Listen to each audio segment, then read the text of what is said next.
You're listening to the Audacity Effect, where bold moves, real talk, and zero permission slips are just how we do things. We're Jenna and Kelly, two corporate pros building bigger lives on our terms and helping you do the same. Whether you're launching something new or burning down what no longer fits, we've got stories, strategies, and sarcasm to match. Let's get audacious.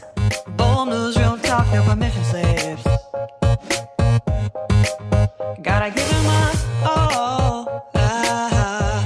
Nobody's gonna tell me what to do. It's happening. we're doing it. We are doing this. Okay. All right. Who are you? Who are you? That's a very invasive question. I'm in your home. I hope that I'll sneak in. Yes, you did. You did sneak in. I'm Kelly. And yeah, you are Jenna. I'm Jenna. Yeah. Most days. How do we get here, Jenna? Well, first I came up your stairs, which was kind of uncomfortable because I did lunges today, and you have a lot of stairs. I do. So many. So literally how I got here was upstairs. Maybe sort of figuratively Yes. how I got here. Let's go there. Well, Yeah. yeah. So what did you want to do when you grew up, and like how did you get to what you're doing now that you're grown up-ish? So when I was little, I wanted to be a garbage man. And this was very important to me because I wanted to ride on the back of the truck. So I've always kind of been a thrill seeker, I think. They make good money too, actually. This is what I was told later on, but who knew? You're the cutest garbage Thank man you. woman ever. I thought so. So from there, went to college, degrees in English and psychology. Mm-hmm. And my first real job out of college, I was a logistics engineer. So there you go. That makes a lot of sense, doesn't it? Smart people stuff. Yep. What I hear. Yep. And so from there, I did that for quite a while, about 10 years, and that ended. And I had to start all over. And from there, I went into sales, direct sales in particular. You're really good at it. Are really good at it. Thank you. I really loved it. And we can talk a lot more about direct sales and how much I love it and the merits of that. But I left there and went into the corporate role from the field, and that ended. And I had to start over. There's a theme here. There's a theme here. So I started my own business consultancy, and I've been doing that, and I love it. And now I actually, 3 weeks in to a very brand new job, I'm a director of client operations for a financial investment firm. Excellent. I would totally let you manage and direct my investments. Thank you. Innuendo implied. Thank you. Yeah. Once you direct my investments. So how'd you get here? Oh, I don't even remember what I wanted to be. I wanted to have like horses, and I wanted to be a psychologist. And then I think I drove my parents crazy through college because I changed my degree every 3 to 4 months because I would get I wanted to be a history teacher, an English teacher, back to a psychologist, but they would research their salaries. Oh, the salaries would get you every time. And I'm like, wait, I can't. What? No, I can't live like that. I have some things I'm really cheap about, but I have expensive taste selectively. So then I guess I took the safe route, though, at the end of the day, because I didn't really want to be was a psychologist. And I think I actually would have been a very good one. You would have been excellent. But I decided that business was the safe route to go. So I ended up with a business management degree. Mm-hmm. And I worked through that time. I worked at aviation, actually, which was fun. And then I ended up getting an MBA because I had the opportunity to get a degree that was covered by my company. But again, I went the safe route because I could have gotten the psychology degree, but I didn't. I went for the MBA because that's safe, and that's safe. So there's your theme is things stop, and mine is I like to play on the safe side, I guess. Here we are. So I'm still in business, by the way, which I'm pretty good at it. You're great at it. I do strategy and planning for a healthcare company. And I'm good at those things, but here we are, and the culture is starting to shift back to going into the office. Mm-hmm. And I think for a while I was like, I'll be a CEO of a company. Like, I want to do it. But then I had this moment where I'm like, am I doing it because I want to do that or because I think I should do it? Right. Because so much of my life has been, this is what you should do. Yep. Which maybe this is for another conversation, so I won't go too far down that bunny trail. So that's where they are. And so we just kind of got into, you're going to have to start going back into the office more. And I just sort of thought, no. Yeah. No. Nobody wants that. You already have so much of my life And what do you give me in return? A paycheck, yes, but that could go away tomorrow. At any given point, trust me on this one. I do trust you. So I thought about it and I'm like, well, maybe I'll look for another job or maybe I'll do something different. And then I thought, well, but I'm already good at this one. Mm-hmm. And it's safe here. Mm-hmm. And I have contacts here. But then I was like, you know what? I think for the first time in my life, I want to just go out there and do the thing that's maybe not safe. So here we are doing this podcast to talk about us navigating the things that we're going to do that maybe we were forced to do because other things ended or because I don't want to use that as my excuse, I guess, anymore. I get that. I think that what happened with both of us is that we just made a decision and said no. Yeah. And when you get to that point in your life where you decide no, not that, you are forced in a no, not that you are coerced in a no, you decide no, everything changes. And I like to call it like you burn it down. You just burn it down with your no and see what comes out of it. So I think that's where we both are. So what do you want? Like if you had like a thing for people, for our friends that are listening, and we don't know what to call you guys yet. We're going to get into that. We're going to try on some names. We're going to try on some names for you guys. These pants are just a little too tight for my long torso. We'll see. We'll see how you feel about what we'll call you. But what do you want them to know? Like if you could tell them one thing right now, what they're going to get from us, what is that going to be? Well, probably laughs, I hope, or eye rolls. But ideally, two friends to kind of walk through whatever their new adventure looks like, whether it's making a podcast, whether it's starting a new job, whether it's leaving a relationship, because starting something new oftentimes means leaving something old that's no longer serving us. Yeah. So I think I would say we want to share our process of doing that with you so you don't feel alone, right? Because I think sometimes we think that, well, I'm the only one. Yeah. And everyone else knows what they're doing. I'm just out here by myself and I'm the only one that doesn't know. And if other people found out I didn't know, what would happen? Yeah. Yeah. Yeah. It turns out we don't know what we're doing. You guys, this is our first episode. You don't even know what the outtakes have been. We're going to save some of them. So you have to follow us on social media to find out who Buddy is. Yeah. So and it's great. It's great. So if I had my wish for you all, friends, audacious ones, that's one name. One name. So if I had my wish for you, audacious ones, my wish would be that you leave every single one of these episodes happy, with a smile on your face, and a little bit of fire. Just knowing that you can do anything, truly, that you want. I love for people to know and to feel that they have absolutely everything they need within them. And you don't have to be qualified to do it. You just have to have the fire and the audacity to do it. So that's where we are, and that's what we want for you. So you probably noticed maybe a difference between what I want for you, little audacious ones, and what Kelly wants for you. It's not different necessarily, but what you'll probably find in getting to know us is I am more like my favorite color is black and navy and dark gray. Yes. And Kelly's favorite color is pink.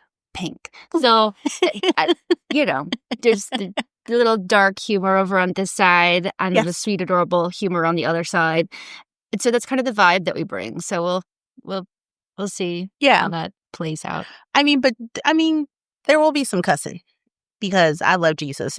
I also cuss. So, She cusses. She put her hands on her hips when she said that with her cute little headband in. Yes, I do. Doesn't mess around. I do not. So have you ever looked around at well, let me back up a little. You're sitting there thinking, oh, there's no way I could do such and such. Mm-hmm. And then you look around and you're like, is that Brad doing such and such? Brad is like incompetent. Yeah. Brad is like, hey, Jenna, I was mowing my lawn yesterday. Does he sound like that? This Brad does. Okay. Yes. I was mowing my lawn, I stubbed my toe, so I had to change his voice. He went from Southern to, I don't know, Orange State's Christmas. Yeah. Anyway, the point is, whoever your Brad is, you look over and you're like, if you can do it, then I can do it. Absolutely. And I think that ties maybe back to what you're saying about having some fire of, hey, no, that's motivation. That's not going to get you all the way over the finish line. But I think that's a perfectly, well, that's where I find some inspiration anyways. Yeah.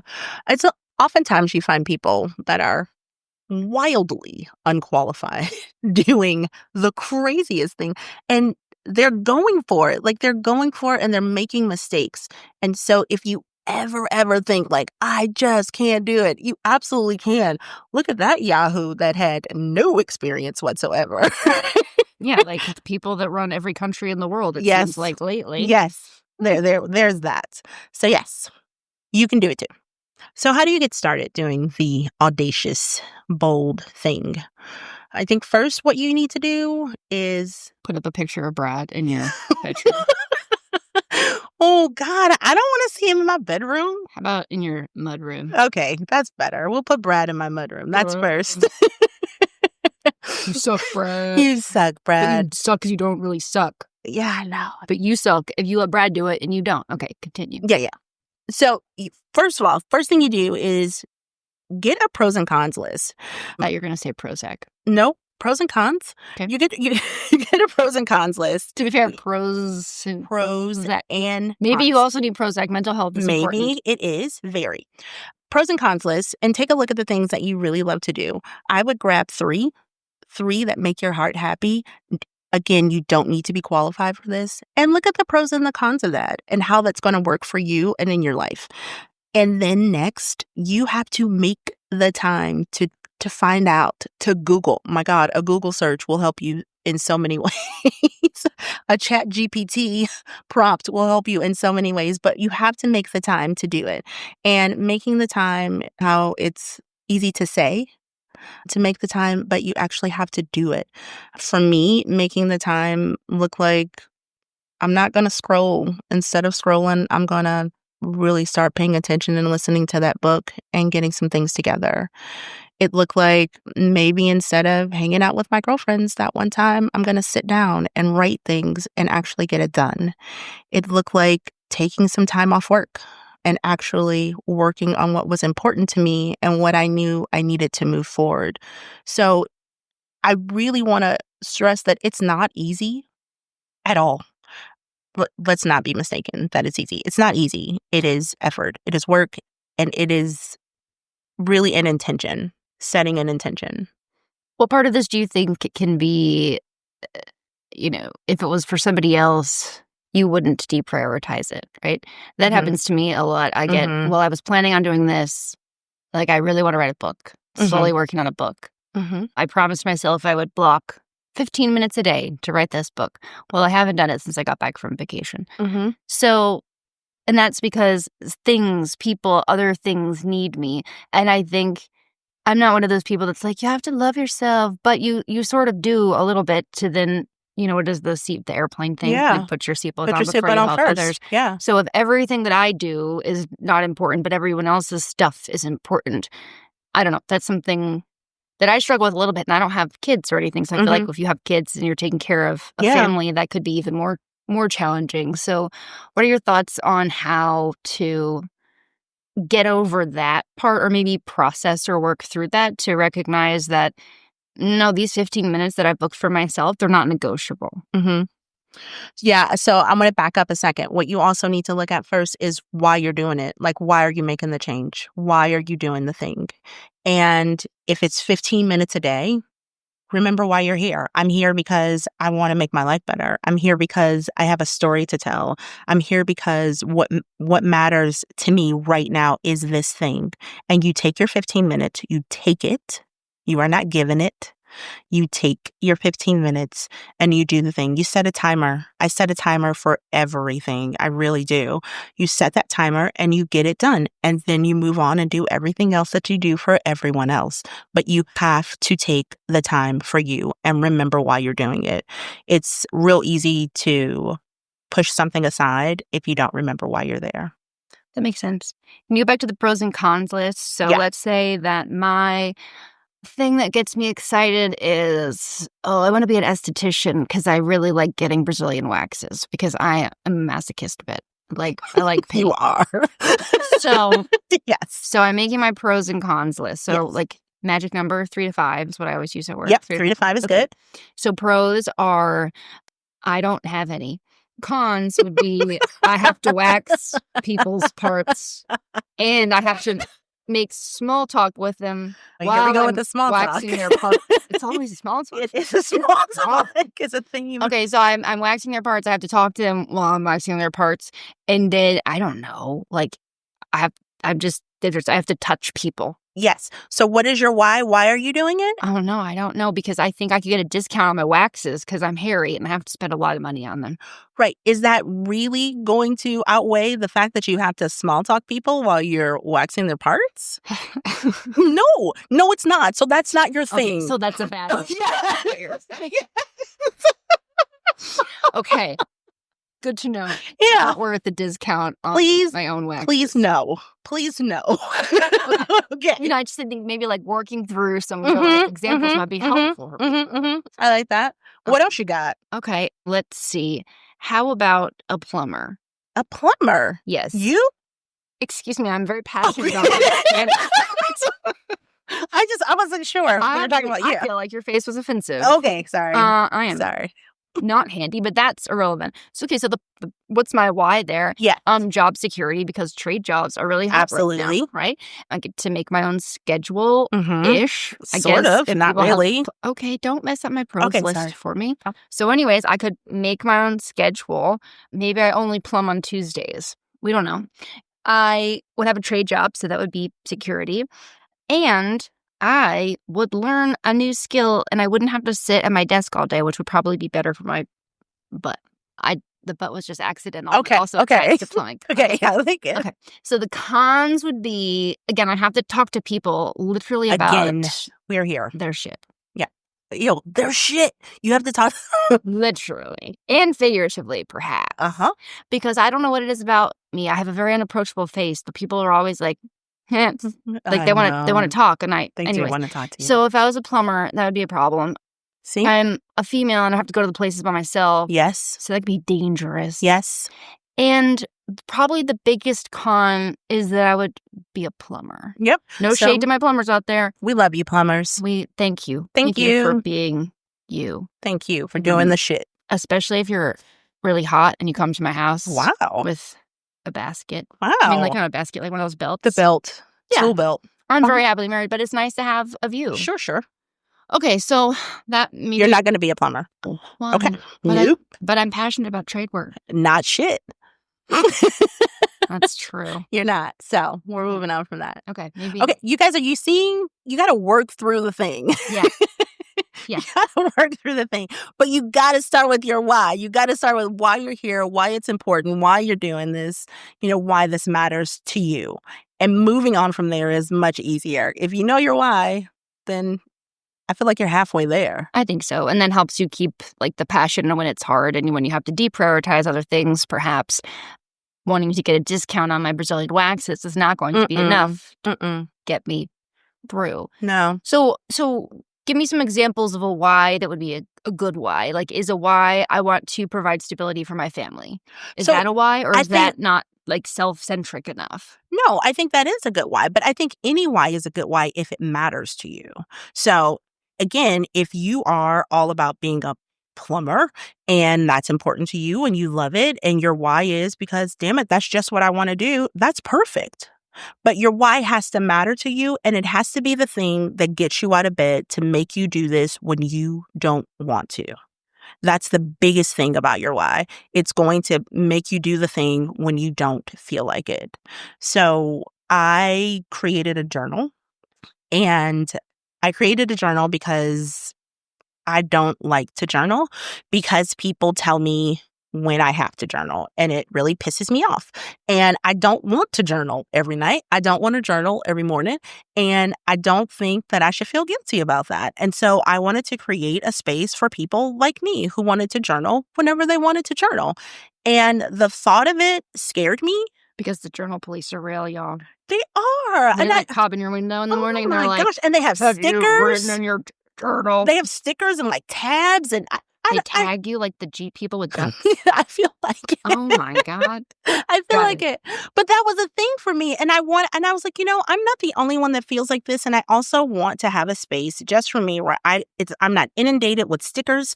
I'm not inundated with, I love pink, but I don't want all the colors. Is a real problem. I'm telling you, God, these people are worried about inflation. Sticker inflation. Stickers. I didn't want that. I wanted to be sure that everyone had a place. Everyone like me had a place to just grab something right when you needed to and leave it be. If you don't write in it for 3 weeks, did you catch that pun? Right when you needed to? Right when you needed to. Right with a W. It works both ways. But that for me, that was my why. And so I was not qualified to create a journal. She hates journaling, people. She doesn't like the journal. I don't like the journal, but I created something and I put prompts in there to help people move on and do the thing. So again, so your why could be, I don't like this system or this construct. So my why is kind of finding my own place. Yeah, and I want my other people to find their place too. Like, I'm right there with you. Your why can be anything. It really doesn't matter. What do you think about rechanneling a why? So what if your why is you really want to be a jockey, but you're 6'3" and 250.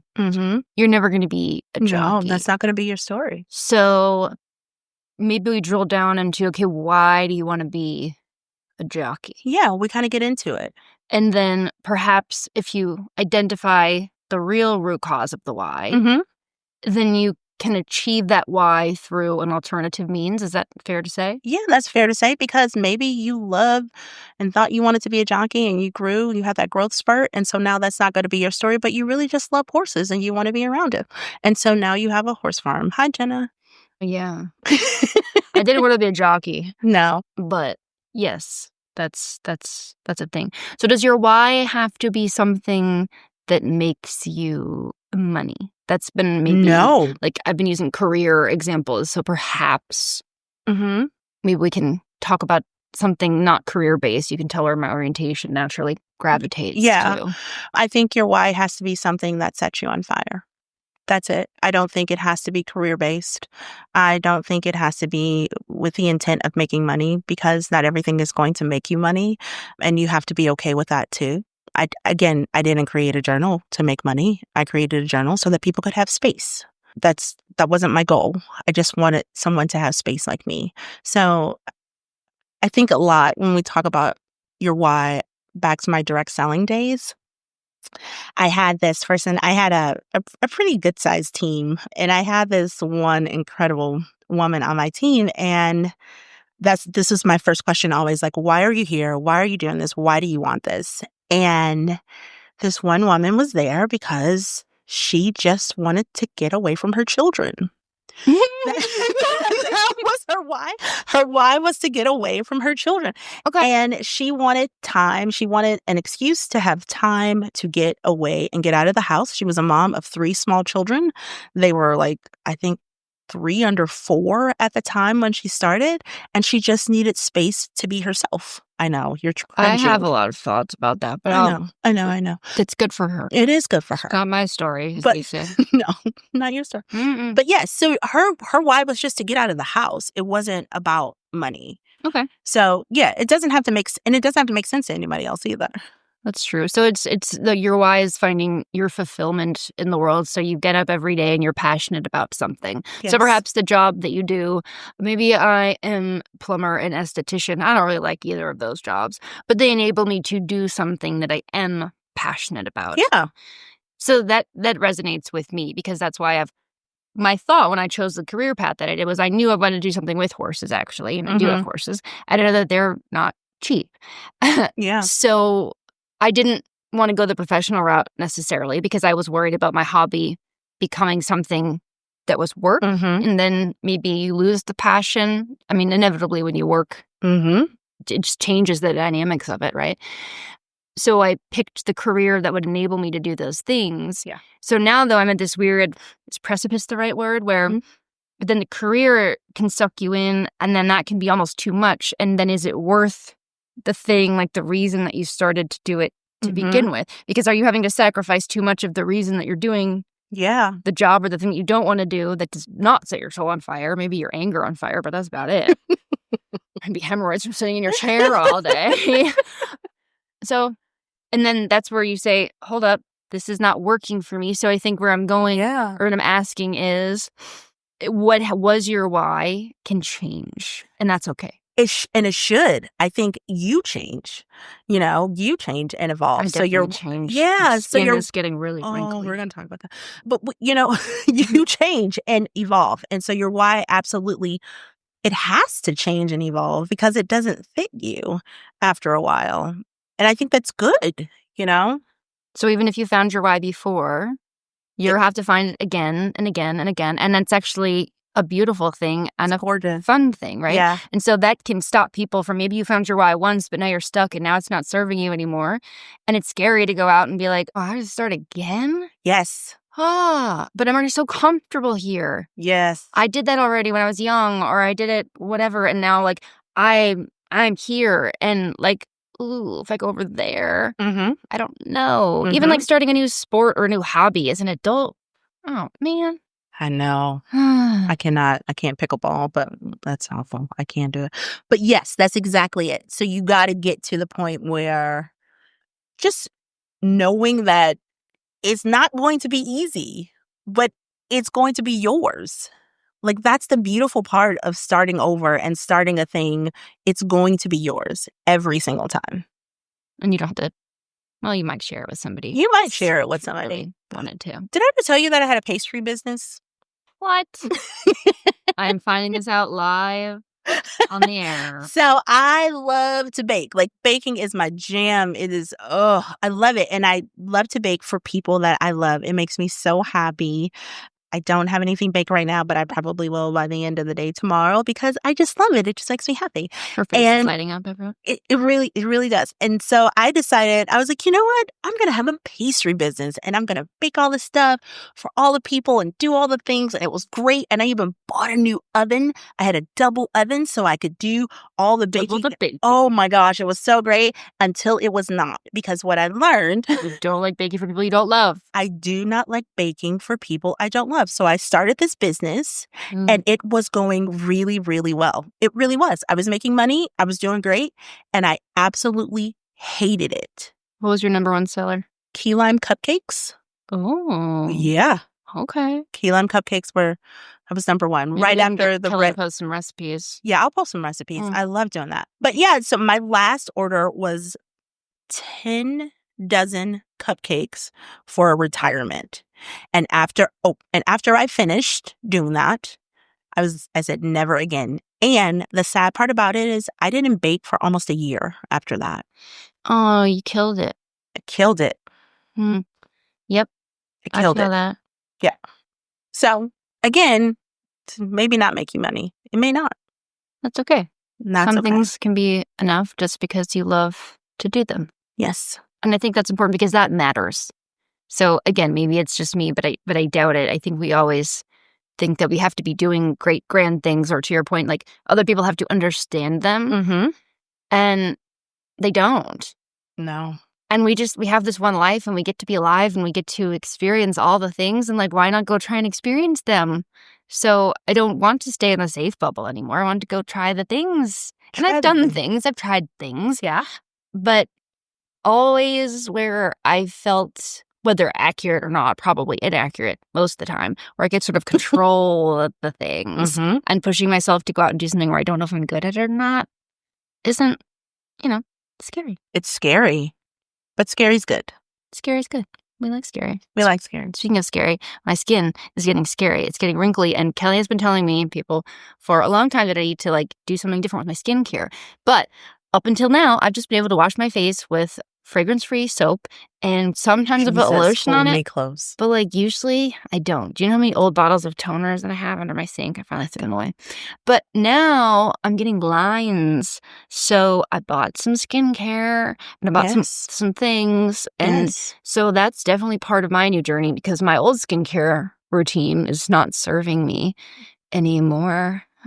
Yeah, well, but it's okay. And now you know that it's not, and you evolved. See that? See how we're full circle here? You evolved and you're doing something different. Okay, It's well, perfectly fine. I need skincare accountability, so you're going to have to ask me every time we make one of these, like, hey, Yes. did you use your hyaluronic acid today? Did Or you however use you your say it. hyaluronic acid today? Hyaluronic acid? Yes. Hyaluronic. Hi, my name is hyaluronic acid. Seems strange to put acid on your face. Yeah, we're gonna. Yeah, we'll talk about that too. Okay. God, I love skincare. Yeah, Kelly doesn't really love skincare, everyone. And I do not love skincare. I'm like, can't my skin just care for itself? Gosh. No. It doesn't. No, it does not. Especially when you get old. Okay. People. Party people. Party people. Audacious ones. Audacious ones. How do we feel about that? Does it roll off the tongue? I feel like I like it, but I want you to tell us. So, go to our website. Go to our website. It's amazing. The Audacity Effect. Oh, I almost commented for you guys. The Audacity Effect. Go to our website, The Audacity Effect. Contact us and tell us your big audacious thing. Yes, let's have an accountability group. For now, mine's skincare, but we're gonna, share more of our things, and then we're going to hold each other accountable and progress through them together. Yes. And if you need help with defining your why, let's do that too. Let's talk about that too. We're gonna read some of those next time. See where we are. Audacious ones. Audacious ones. We'll try out a new name till we find one that sticks. Yes. All right.